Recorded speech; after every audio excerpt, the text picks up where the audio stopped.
Karong adlaw kay half day raman ta so napatay panahon ikiat-kiat. Pero mga 3 PM sa hapon na kita nakasugodan kay pertigin do gaya ni nangabot nga akong ipaabot. May promise mo gani akong habi nga ilaag minyag Sunday unya kay wala man sumaw ng Monday na proceed sa magani kay half day ra. Daplin-daplin lang ta kay di ta ka afford anang dine in. Pero makalingaw mo kuning ingunani.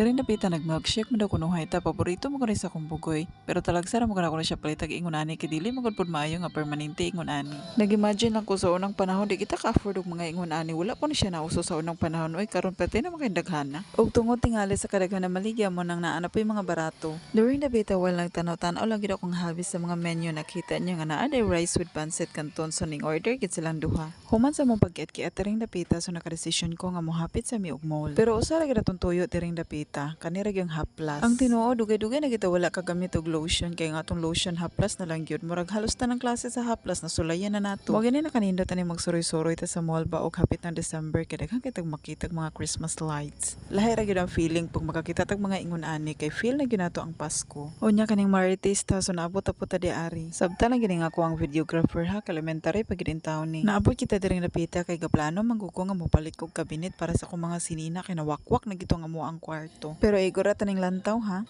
Unya kay request man sa among badidi nga mukaon og ingonani mo nang naabot ta puta diring napita.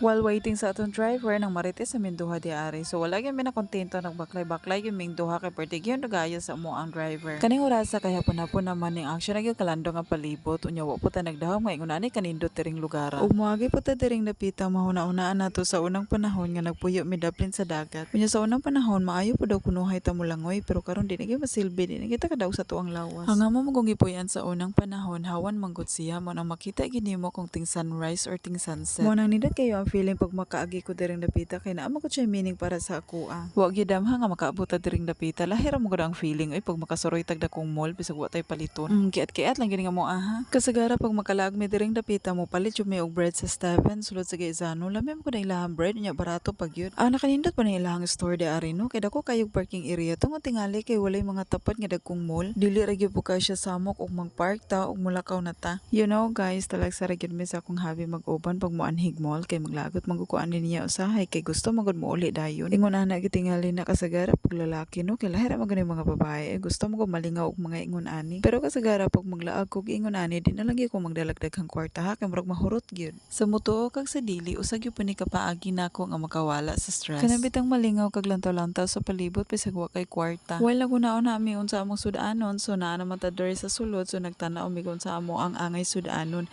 Sumoro man atong nailhan bangos sumoro na imong gipalit usara pag kabuo kay mao may budget. Kanibitang nalingaw taglantaw-lantaw sa sulod